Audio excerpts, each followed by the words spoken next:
씨발. 좆됐네. 아직도 머리가 핑핑 돈다. 머리가 돈다는 건 두 가지의 이유가 있다. 첫째, 소주 4병은 이미 내 윗속으로 때려 박았다는 것. 그리고 두 번째로는 내 앞에 펼쳐진 상황이다. 지금 이 상황은, 그러니까 이 개 같고도 뭐라 형용할 수도 없는, 엿됐다고 볼 수밖에 없는 이 상황은 바로 사람을 죽였다는 것이다. 그럼 어떻게 죽였지? 누군가는 내게 그렇게 묻겠지. 뭐 당연한 거다. 아주 흔한 삼류 영화나 범죄 드라마 혹은 동네에서 벌어진 평범한 살인 사건의 이유들, 금전 문제나 대인관계 문제들, 뭐 다양한 이유가 있겠지만 지금 내 경우는 아주 살짝 조금 특이한 경우다. 그날 밤 친하지도 않았던 친구를 부른 내가 등신이었다. 그저 그런 별다른 것 없는 인생을 살고 있던 도중 초등학교 동창에게 전화가 왔었다.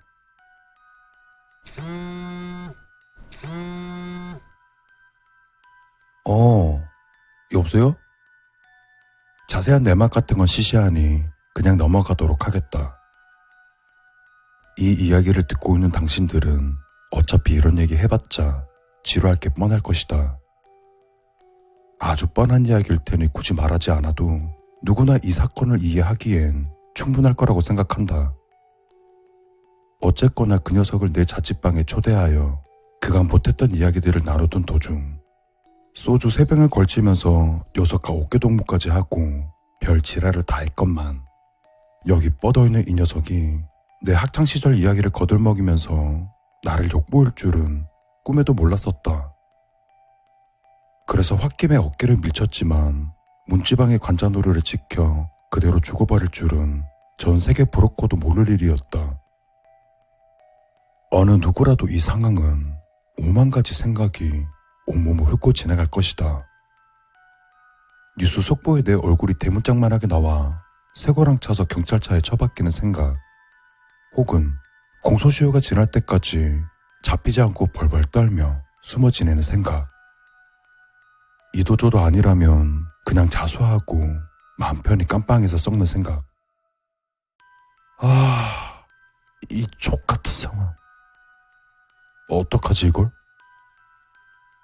한참을 고민하다 결국엔 시체 유기를 택했다. 결정을 내린 건 진짜 순식간이었다. 난 언젠가 이런 생각을 한 적이 있다. 그게 언젠지는 모르겠다. 내 알바도 아니고. 일단 내 집은 아니었고 어떤 식당이었던 곳으로 기억한다. 거기엔 대문짝만한 TV가 걸려 있었고 뉴스 속보가 나오고 있었다. 그때 뉴스에서 나오던 내용은 다 낡아빠진 모자를 둘러쓰고 경찰 2명에게 끌려가는 어떤 범죄자 놈이었다. 그래, 뭐 그런 건 딱히 중요하지 않다. 뉴스의 빨간 자막은 그 녀석의 재질을 나타냈고 자막은 그 범죄자 놈이 시체 유기를 해서 산속 어딘가에 묻었다는 것이었다. 그때 난 멍청하게 탁구하기를 처먹고 있었고, 야, 저런 새끼들은 도대체 무슨 생각으로 저 짓을 하는 거지? 잡힐 거란 생각을 안 하는 건가?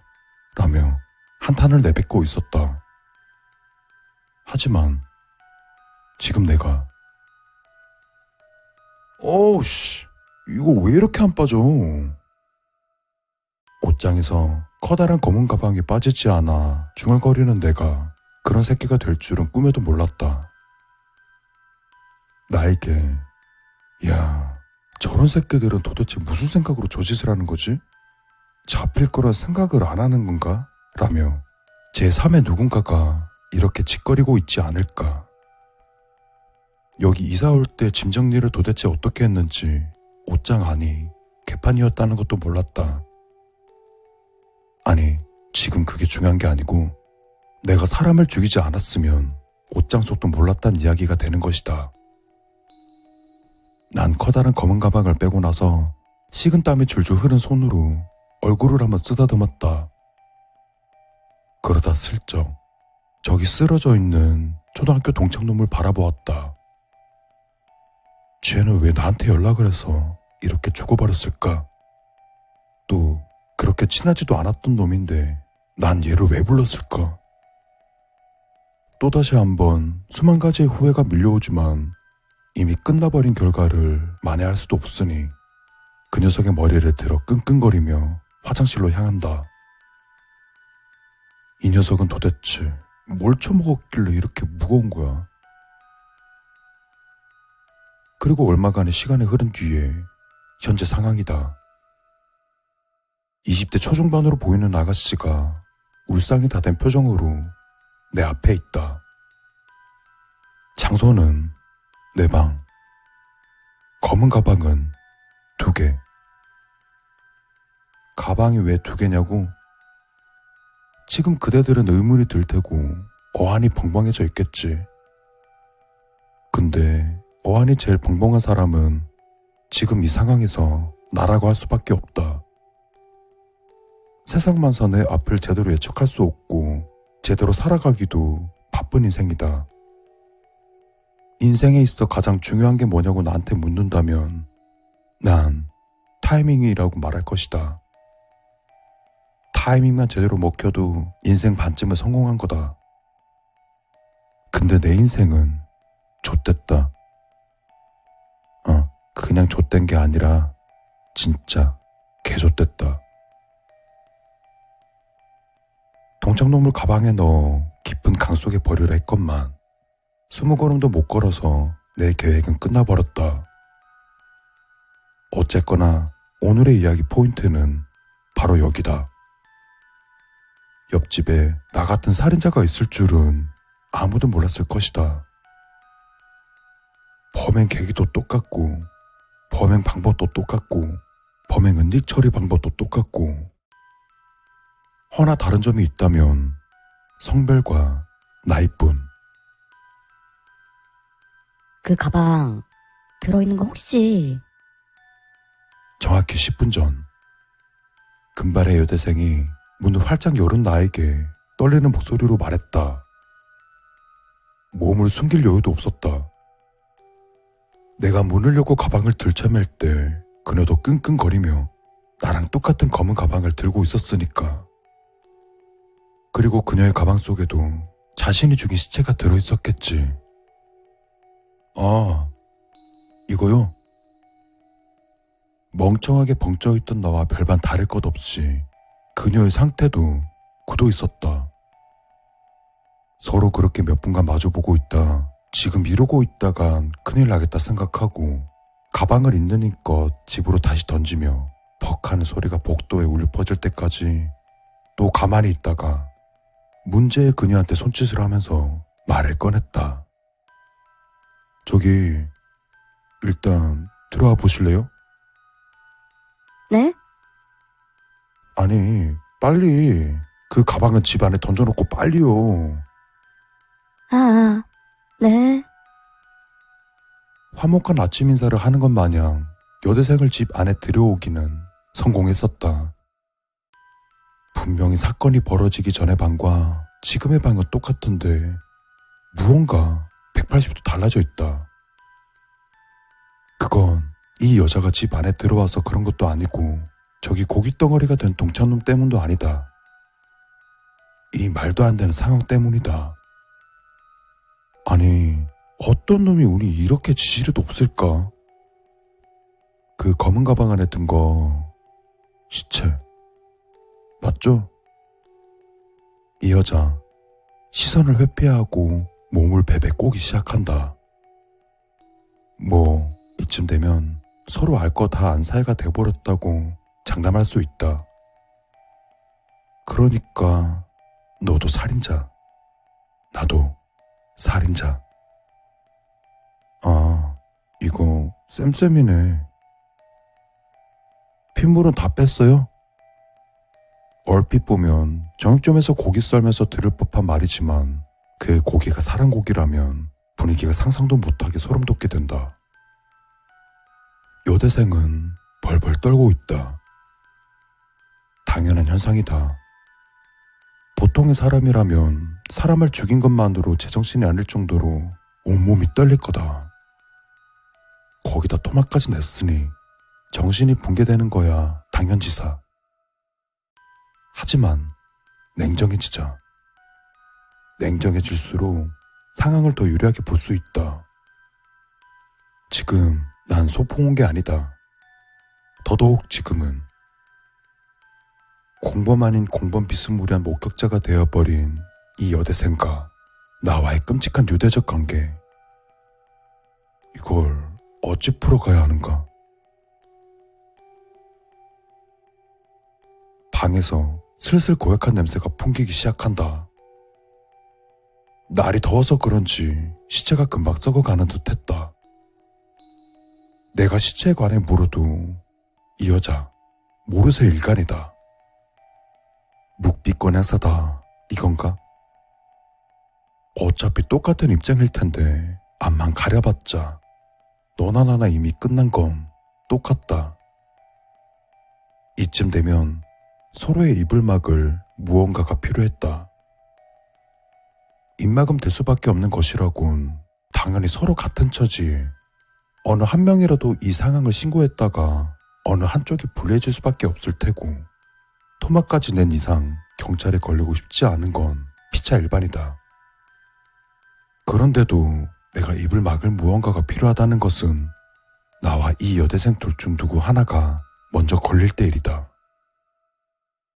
같이 걸리면 그야말로 다 끝난 거지만 그런 타이밍은 기가 막히게 또 없다. 누구 하나가 걸리면 경찰은 옆집에 사는 사람을 신문할 테고, 무엇보다 옆집의 일을 알고 있는 범인은 홧김으로 옆집도 토막살인을 했습니다 라고 짓거릴 가능성이 높다.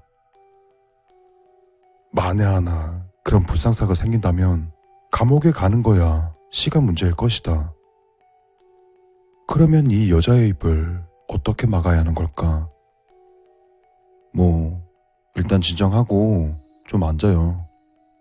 저 가방은 무시하시고 일단 마실래요? 냉장고에서 음료수를 꺼내려던 순간 난 다시 냉장고를 닫았다. 여대생이 축 늘어져 입맛도 없어 보이는 창백한 표정이라 상황을 떠보는 건 상당히 어려울 듯 했다. 대학생? 대학생 맞죠? 아니, 이렇게 젊은 여대생이 어떻게 시체를 토막낼 생각을 했대요? 그거 여간 힘든 일이 아닌데.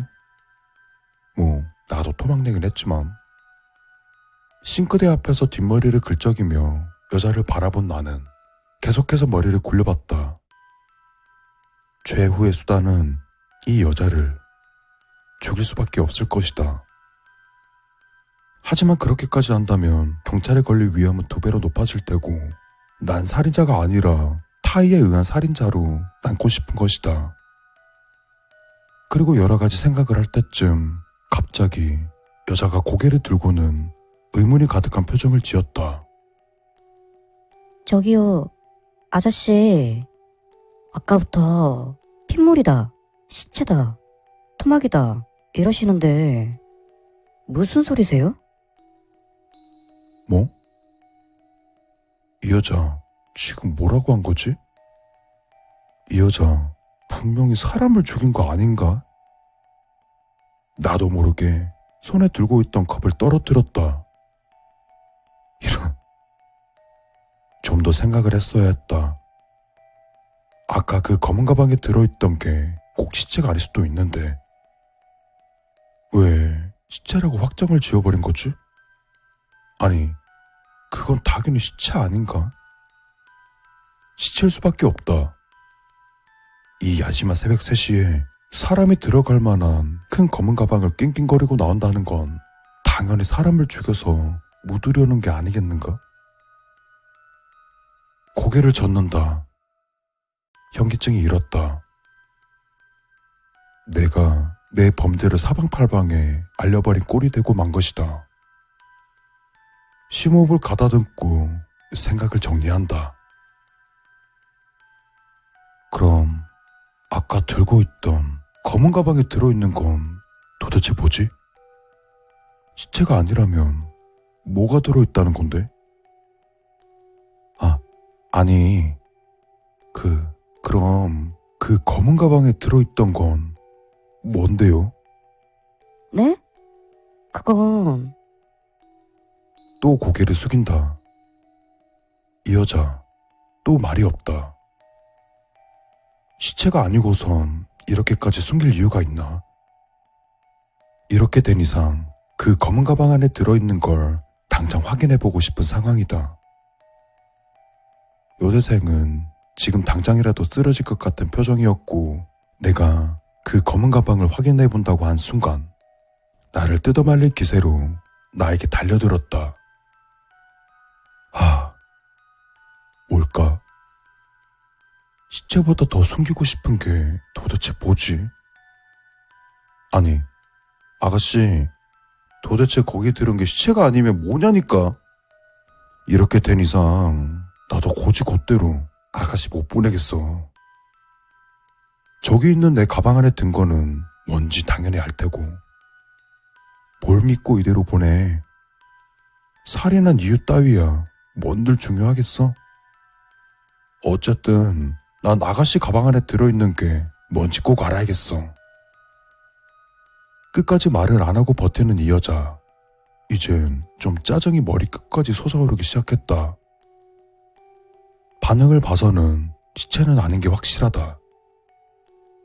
그렇다는 것은 이 여자는 범죄자가 아닐 것이 분명하고 그것보다 더 중요한 것은 내 섣부른 판단으로 이 여자가 내가 살인자, 게다가 토막살인범인 것까지 알아버렸다. 지금 내가 쥐고 있는 건 이 여자의 검은 가방에 들어있는 게 무엇인지 알아내는 것뿐. 생각을 해보자. 검은 가방에 시체가 아니고선 들어있을 게 무엇인지를. 방법이야 간단하다. 지금이라도 이 여자 핸드폰을 뺏고 집으로 들어가서 가방을 열어보면 끝이다. 하지만 그렇게 해서는 여자가 도망갈 수밖에 없고 그렇다고 강제적으로 몸을 포박하자니 포박하는 과정에서 육실할 정도로 몸을 떨어댈 것이 분명했다. 그래, 기절을 시켜야겠다. 난 최대한 범죄를 더 저지르고 싶지 않다. 어떻게든 이 여자의 약점을 알아내야만 한다. 아저씨, 사람 죽이신 거죠? 여대생이 당연한 소리를 짓거리고 있다. 아까부터 시체 이야기만 지겹게 꺼내고 있었는데 그걸 대묻고 있다. 그것보다 검은 가방에 뭐가 들었는지 알려나 주지. 아니, 아가씨, 그런 질문 말고 그쪽 검은 가방에 뭐가 들었냐니까? 대답 안 해? 내가 큰 소리를 지르자 그제야 어쩔 수 없다는 듯 여대생은 입을 열기 시작했다. 난 경청할 수밖에 없었다. 궁금하시면 확인해 보세요. 진짜 신고 같은 거 안 할게요. 아니, 못해요. 전 아저씨도 그쪽 부류인 줄 알았어요. 그래서 저기 검은 가방 혹시 제 거랑 똑같은 거 들었나 해서 깜짝 놀라서 물어봤던 건데 진짜 시체라니. 그것도 토막. 남일 같지가 않네요. 여대생은 이상한 말을 쏟아내고 있었다. 내가 예전에 보았던 뉴스에서 엽기적인 토막 살인 사건보다 더 이상한 소리를 말이다. 그리고 오늘 동창을 토막 내면서 속을 여러 번 개어낸 것보다도 더 이상한 의문의 말을 짓거리고 있었다. 그쪽 부류? 남일 같지가 않다고? 여기 가만히 있어봐, 아가씨. 아가씨 말대로 확인해보고 올 테니까. 뭔가 잘못되었다. 단단히 잘못된 건 분명했다. 근데 그게 뭔지를 잘 모르겠다. 적어도 내가 토막살인을 한 거에 대해선 아니었다. 여대생이 잠기지도 않는 집 문을 연 순간 거기엔 활짝 열린 검은 가방이 있었다. 그리고 거기엔 나와 나이가 비슷한 남자 한 명이 멍한 표정으로 날 바라봤다. 남자는 알몸이었다. 퉁, 퉁, 퉁. 사지가 잘린 창백하게 생긴 여자가 통통 뛰며 남자의 두 손에 안겨 고이 들렸다. 아, 뭐야. 형씨도 이런 부류였나? 말을 하지. 옆집 살면 좋은 거 소개해줬는데 기껏 토막까지 대고 말이야. 남자가 나에게 아쉽다는 표정을 지으며 반가운 목소리로 말을 건넸다. 동창을 토막 낼 때보다 뒤통수를 세게 맞은 느낌이었다. 이런 건 뉴스에서 본 적이 없다. 아니, 전 세계 뉴스를 통틀어서라도 이런 상황은 본 적이 없다. 그녀의 방 주위를 둘러보았다. 의수와 의죽들이 몇 개씩 널려 있었다. 그 순간 모든 퍼즐이 끼워 맞춰지듯 온몸을 타고 오른다. 동창을 죽였을 때보다 비교도 안 되는 전율이 온몸을 타고 흘렀다. 문은 닫고 가라고. 남자의 말도 들리지 않은 채 다시 집으로 돌아가려고 했다. 어느 정도 예상이 갔다. 내 집에서 벌어질 일을. 오늘 참 족같네. 집에 들어오자 사지가 분리된 여대생이 창백한 표정으로 날 바라보고 있었다. 이제야 알겠죠. 참 우연의 일치인지 운명의 장난인지. 여대생은 나에게 넌지시 그렇게 말했다.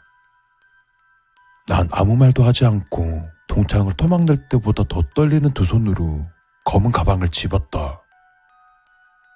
여대생은 그런 나를 바라보기만 했다.